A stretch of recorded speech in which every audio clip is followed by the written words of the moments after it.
겠습니다. 요한복음 10장의 말씀입니다.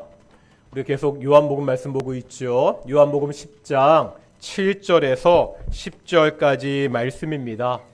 요한복음 10장 7절에서 10절까지 말씀 교독하겠습니다. 제가 먼저 10장 7절 말씀 봉독하겠습니다. 그러므로 예수께서 다시 이르시되 내가 진실로 진실로 너희에게 말하노니 나는 양의 문이라.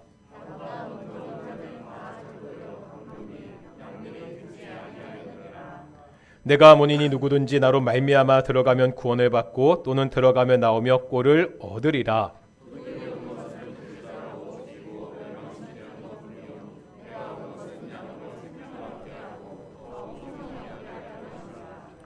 아멘. 이 시간 우리 갈릴리 찬양대 찬양을 하나님께 영광 돌리시겠습니다.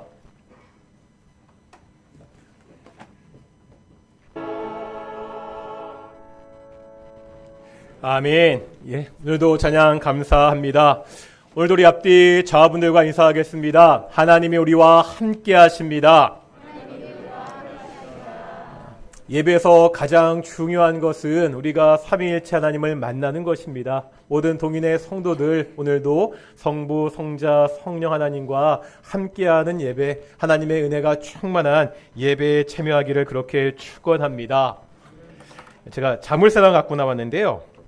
이게 제가 요즘 이 자물쇠를 사용하지 못하고 있습니다. 번호 자물쇠인데 이 자물쇠를 사용하지 못하는 이유는 뭐 간단하죠. 번호를 잊어버렸어.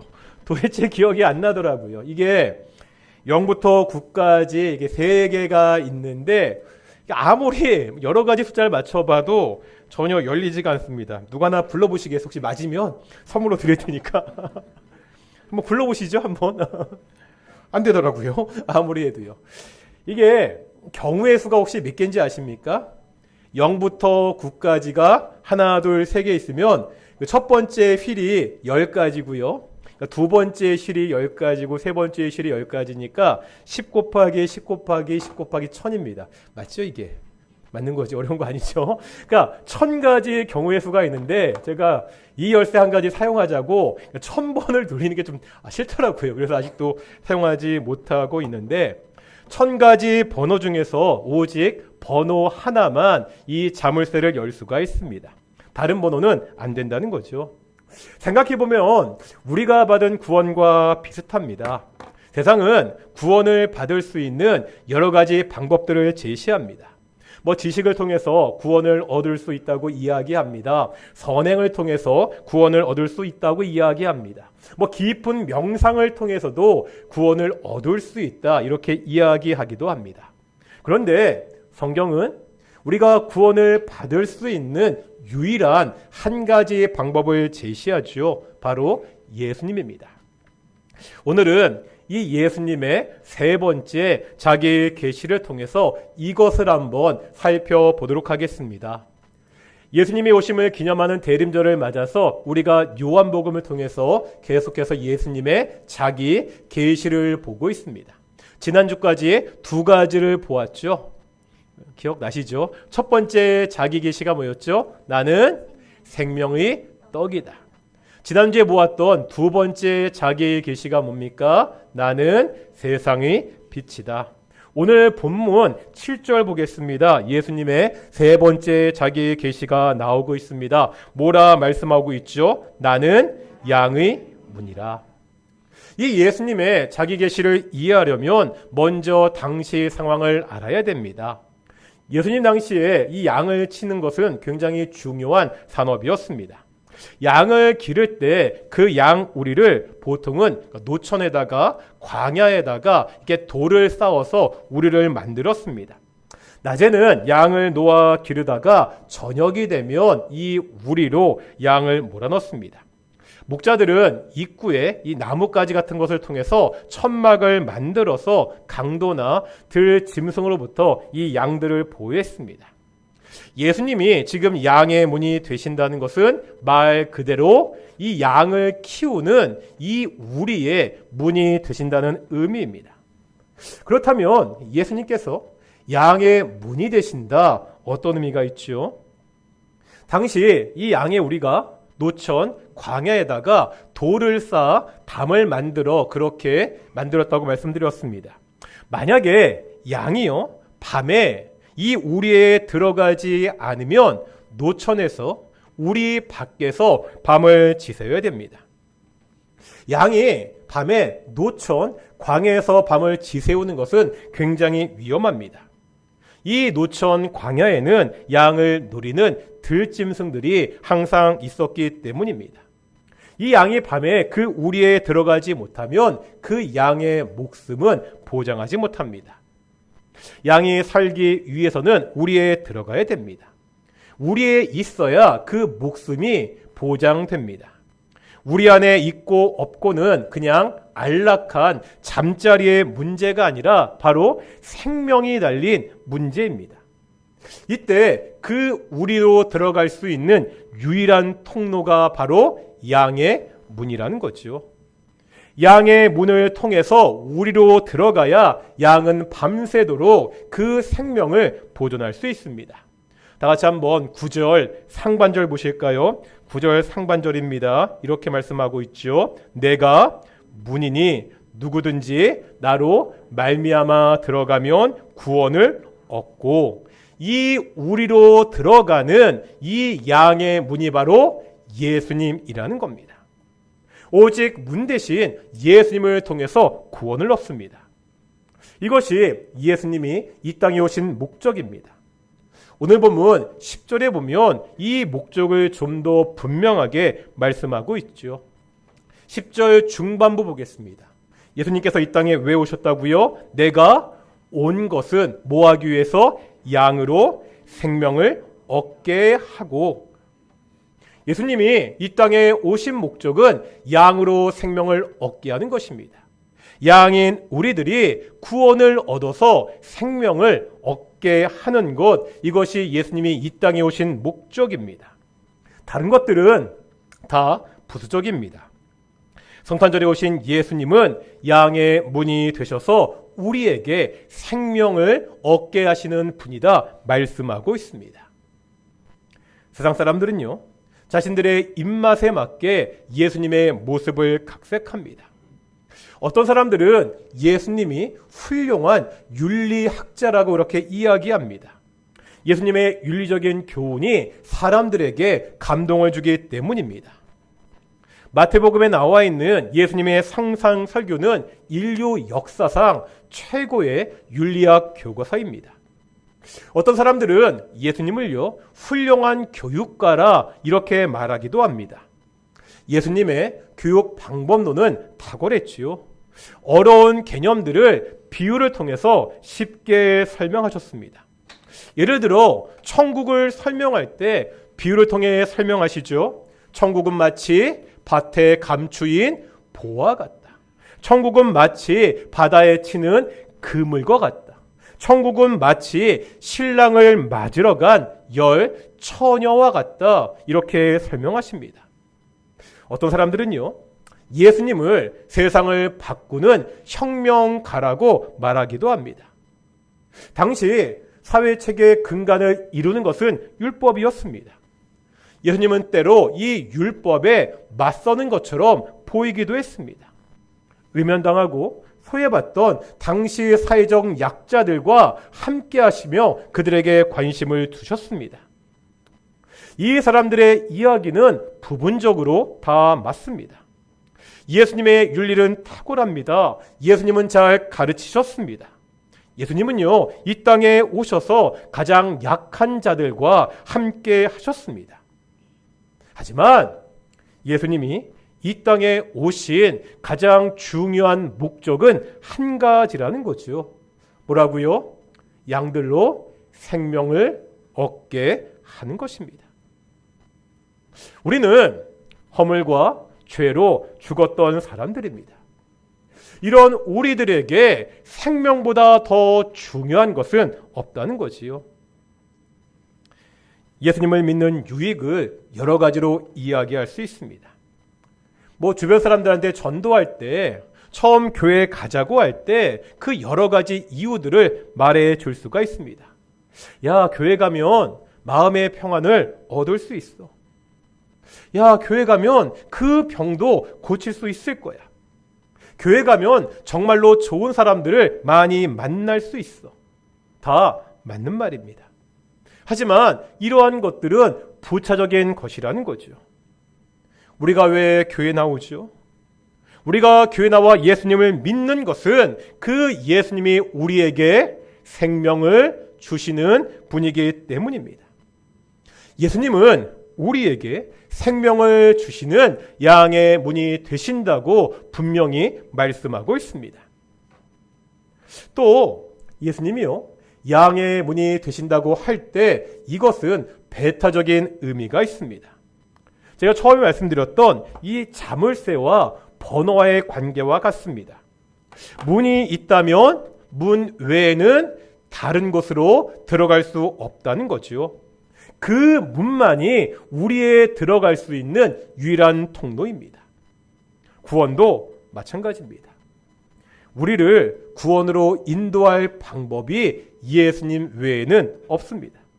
다른 방법이 없다고 말씀하고 있습니다. 오직 예수님만이 우리를 구원할 수 있는 유일한 분이라고 성경은 가르치고 있습니다. 이런 주장은 오늘날 많은 공격을 받지요. 독선적이라고 비난을 받습니다. 최근에 보면 종교 간의 화합을 많이 이야기합니다. 저도 다른 종교인들을 적대시하는 거 찬성하지 않습니다. 이 종교 문제라는 것이 사회적으로 큰 갈등을 일으킬 수 있기 때문입니다. 서로 다른 종교인들끼리 잘 지내야 됩니다. 예수님을 믿는다고 하면서 절에 가서 불상을 훼손하는 것, 이런 것 해서 안 됩니다. 이슬람 사원에 가서 찬송가를 크게 부르는 것, 이런 거 할 필요도 없습니다. 종교 간에 잘 지내고 종교인들끼리 화합을 하는 것 중요한 문제입니다. 하지만 그래도 한 가지 절대 양보할 수 없는 것이 있습니다. 그게 뭐지요?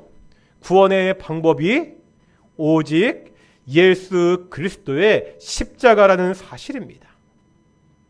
현대의 사상은 이것을 부정하지요. 방법은 다르지만 모든 종교에 구원의 길이 있다고 가르칩니다. 종교 다원주의입니다.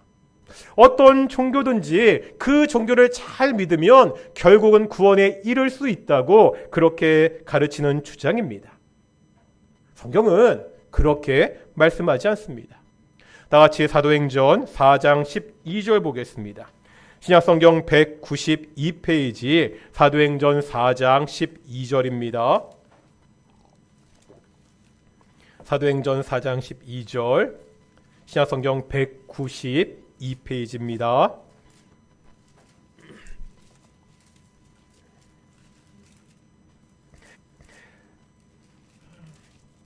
사장 12절 함께 봉독하겠습니다. 다른 이로서는 구원을 얻을 수 없나니 천하 인간의 구원을 얻을 만한 다른 이름을 우리에게 주신 일이 없음이니라 하였더라. 아멘. 예수님의 이름 외에 천하 인간에게 구원을 주신 다른 이름이 없다고 분명히 말씀하고 있습니다. 오늘 본문에서도 분명히 말씀하고 있죠. 예수님이 양의 문이십니다. 예수님을 통해 들어가야만 구원을 얻을 수 있습니다. 왜 예수님만이 유일한 구원의 길이죠? 다 같이 한번 찬송가 252장 보실까요? 찬송가 252장입니다. 이 찬송을 보면 가사가 굉장히 단순합니다. 계속해서 반복해서 나오는 고백이 있죠. 어떤 고백이 나오죠? 예수의 피밖에 없네. 1절 보면 이렇게 되어 있습니다. 나의 죄를 씻기는 예수의 피밖에 없네. 다시 정케하기도 예수의 피밖에 없네. 2절 보실까요? 2절 보시면 뭐죠? 나를 정케하기는 예수의 피밖에 없네. 사죄하는 증거도 예수의 피밖에 없네. 이제 한번 5절 보실까요? 5절입니다. 뭐라고 고백하고 있죠? 영원토록 내 할 말 예수의 피밖에 없네. 나의 찬미 제목은 예수의 피밖에 없네. 예수의 피밖에 없습니다. 우리가 구원을 받은 것은 오직 예수님의 십자가를 통해서입니다. 그 십자가에서 흘렸던 그 예수의 피가 우리를 구원했습니다. 우리를 대신해서, 우리 죄를 대신해서 죽으신 그 예수님 안에만 생명이 있다는 것을 성경은 가르치고 있습니다. 오직 우리가 예수님을 믿음으로 구원을 받습니다. 마지막으로 예수님이 양의 문이 되신다는 것에 또 다른 의미를 보겠습니다. 오늘 본문 10장 9절 보실까요? 10장 9절입니다. 10장 9절 말씀 같이 읽어보겠습니다. 시작. 내가 문이니 누구든지 나로 말미암아 들어가면 구원을 얻고 또는 들어가며 나오며 꼴을 얻으리라. 아멘. 여기 처음에 보니까 나로 말미암아 들어가면 구원을 받는다 이렇게 말씀하고 있습니다. 그런데 이것으로 끝나지 않죠. 마지막에 뭐라 되어 있죠? 문에 들어가며 나오며 꼴을 얻습니다. 무슨 말이죠? 양의 문을 통해서 구원을 받습니다. 또한 그 양의 문을 통해서 모도 받을 수 있다고요. 꼴도 얻을 수 있다고 말씀하고 있습니다. 이제 10절 보실까요? 10절도 마찬가지입니다. 마지막에 보면 이렇게 되어 있죠. 내가 온 것은 양으로 생명을 얻게 하고 더 풍성히 얻게 하려는 것이라. 예수님이 오신 목적이 뭐라고요? 양으로 생명을 얻게 하는 것입니다. 하지만 역시 이것으로 끝나지 않습니다. 마지막에 보니까 어떻게 얻는다고요? 더 풍성히 얻게 하려는 것이라 말씀하고 있습니다. 구원이 뭡니까? 구원을 받았다는 것은 영원한 죽음에서 생명을 얻었다는 것입니다. 그런데 이 생명을 얻었다는 것이 그저 죽음에서 겨우 살아났다 이런 의미가 아니라는 거죠. 그냥 내 목숨 하나 겨우 붙어 있는 것이 아닙니다. 병원에서 꼼짝도 못합니다. 기계에 의존해서 하루하루 생명을 연장합니다. 이런 모습이 아니라는 거예요. 생명을 어떻게 얻는다고요? 더 풍성히 얻는다고 말씀하고 있습니다. 구원받은 사람들이 예수님 안에서 풍성한 삶을 누릴 수 있습니다. 에베소 2장에 보면 우리가 구원받은 것의 의미를 잘 설명하고 있습니다. 다 같이 한번 신약성경 에베소서 2장 5절 6절 보겠습니다. 신약성경 311페이지입니다.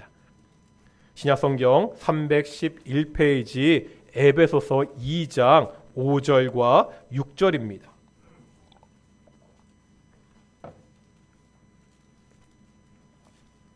(2장) 5절 6절 같이 읽겠습니다. 시작. 허물로 죽은 우리를 그리스도와 함께 살리셨고 너희가 은혜로 구원을 얻은 것이라. 또 함께 일으키사 그리스도 예수 안에서 함께 하늘에 앉히시니. 아멘. 5절에 보니까 죽은 우리를 그리스도와 함께 살리셨고, 우리가 일반적으로 말하는 구원의 의미죠. 이제 죽었던 우리가 살게 되었다고, 생명을 얻었다고 말씀하고 있습니다. 그런데 역시 이것으로 끝나지 않는다는 거예요. 6절 보겠습니다. 뭐라 말씀하시죠? 또 함께 일으키사 그리스도 예수 안에서 함께 하늘에 앉히시니. 그냥 죽었다 사는 것으로 끝나지 않습니다. 우리를 일으켜서 그리스도 예수 안에서 함께 하늘에 앉히신다고 말씀하고 있습니다. 구원받은 우리가 지금 어디에 있다는 거예요? 예수님과 함께 하늘 보좌에 앉아 있다고 말씀하고 있습니다. 이것이 어떤 뜻이죠? 여러 번 말씀드렸습니다. 이 말이 정말로 저 하늘에 진짜 보좌, 의자가 있다는 말이 아니죠. 이 의자에 앉는다는 것이 가지는 상징이 있다고 말씀드렸습니다. 어떤 의미죠? 바로 통치입니다. 옛날 사극을 보면 왕만 의자에 앉아 있습니다. 신하들은 다 서 있습니다. 의자에 앉아 있는 사람이 통치하는 사람입니다. 우리가 예배를 시작하면서 사도신경을 고백했는데요. 이 사도신경에 보면 지금 현재 예수님이 어디 계시죠? 그렇죠? 예수님은 십자가에서 죽으시고 3일 만에 부활하셨습니다. 부활하시고 40일 후에 승천하셨죠. 그 예수님이 지금 하나님 보좌 우편에 앉아 계신다고 고백하고 있습니다. 이 말은 어떤 뜻이라고요? 예수님이 하나님과 함께 지금도 세상을 통치한다는 의미입니다. 그런데 바로 그 보좌에, 예수님이 통치하시는 그 보좌에 우리가 예수님과 함께 앉아 있습니다. 우리가 바로 예수님과 함께 이 땅을 통치하는 사람들이라는 것을 성경은 고백하고 있습니다. 사실 이것은 우리 사람들에게 원래 주어진 특권이었습니다. 창세기 1장 28절 보겠습니다. 창세기 1장 28절입니다. 여러 번 보았던 말씀인데요. 창세기 1장 28절 함께 보겠습니다.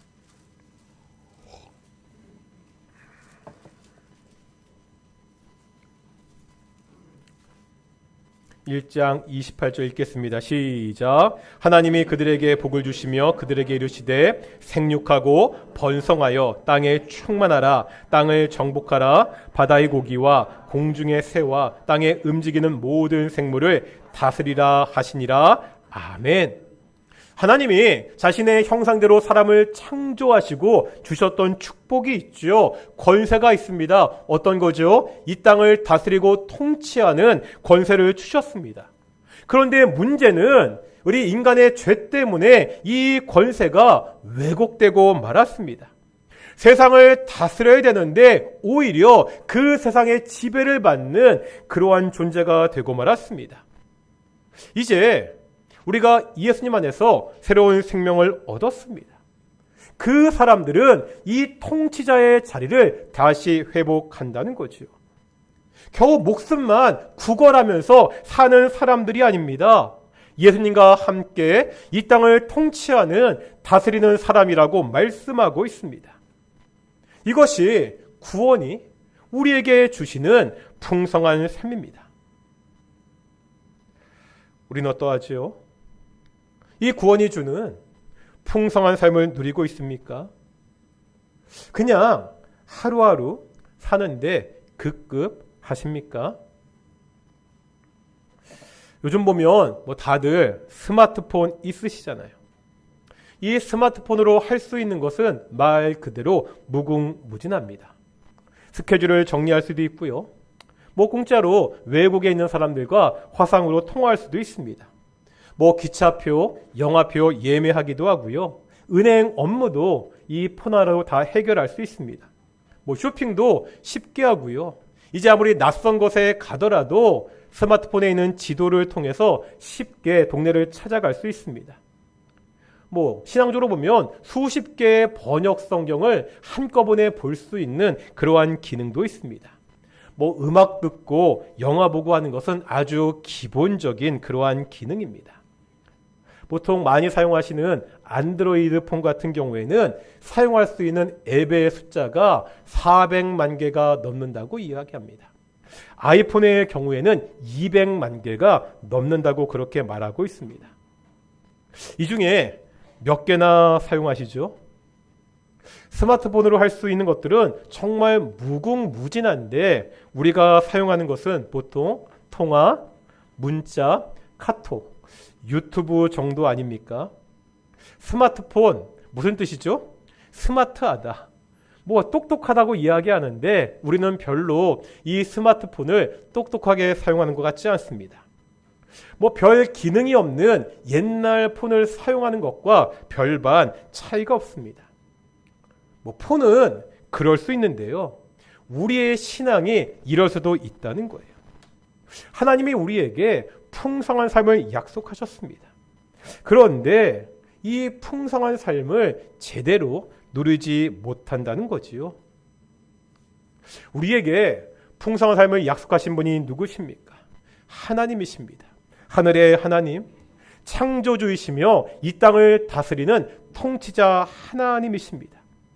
그 하나님이 우리에게 약속하셨습니다.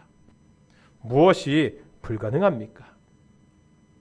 그러면 어떻게 이 풍성한 삶을 누릴 수 있습니까? 오늘 본문은 예수님이 양의 문이라고 말씀합니다. 이 문을 통해서 들어오고 나가는 사람들이 꼴을 얻을 수 있다고 말씀하고 있습니다. 무슨 말이죠? 누구를 통해서? 예수님을 통해서 풍성한 삶을 누릴 수 있습니다. 다 같이 요한복음 16장 보겠습니다. 신약성경 175페이지 요한복음 16장 24절입니다. 신약성경 175페이지 요한복음 16장 24절입니다. 16장 24절 같이 읽겠습니다. 시작. 지금까지는 너희가 내 이름으로 아무것도 구하지 아니하였으나 구하라. 그리하면 받으리니 너희 기쁨이 충만하리라. 아멘. 누구의 이름으로? 예수님의 이름으로 구하라고 하십니다. 그러면 이제 너희 기쁨이 충만하게 될 것이라 말씀하고 있죠. 그럼 물어보겠습니다. 우리가 예수님의 이름으로 구하는 것, 이게 뭐죠? 예수님의 이름으로 구하는 것, 이것을 우리가 잘 아는 두 글자 단어로 바꾸면 그게 뭐죠? 바로 기도입니다. 기도라는 거예요. 우리가 기도함으로 하나님이 주시는 이 풍요로운 삶을 누릴 수가 있습니다. 우리가 예수님의 이름으로 기도하는 것이 내가 받은 이 생명을 풍성하게 누리는 방법입니다. 기도는요, 의무가 아닙니다. 기도하라고 하니까 억지로 해야 되는 것이 아닙니다. 하나님이 당신의 자녀들에게 주신 엄청난 특권입니다. 그 하나님의 풍요로움을 우리가 끌어다 쓸 수 있는 방법이 기도입니다. 요즘 우리의 기도 생활은 어떻지요? 우리가 기도를 통해서 하나님의 풍요로움을 누리고 있습니까? 혹시 하나님이 풍요로움을 주시는 그 통로를 내가 지금 막고 차단하며 살고 있지는 않습니까? 오늘 우리가 다시 한번 우리의 신앙을 돌아보는 시간이 되기를 소망합니다. 예수님은 양의 문이십니다. 우리가 오직 양의 문이 되신 예수님을 통해서 생명을 받았습니다. 이제 하나님은 이렇게 생명을 누린 우리들이 이 생명을 더욱더 풍성하게 누리기를 원하십니다. 오늘은 대림절 셋째 주일입니다. 성탄절에 오신 이 예수님만이 우리에게 생명을 주시는 분이라는 이 사실을 기념하고 기억해야 됩니다. 바로 이 생명, 내가 받은 이 생명을 더욱더 풍성하게 누릴 수 있도록 기도하는 성도들이 되시기를 축원합니다. 우리 아까 보았던 찬송가 252장 함께 찬양하시면서 말씀을 묵상하며 기도 가운데 나아가겠습니다. 찬송가 252장입니다.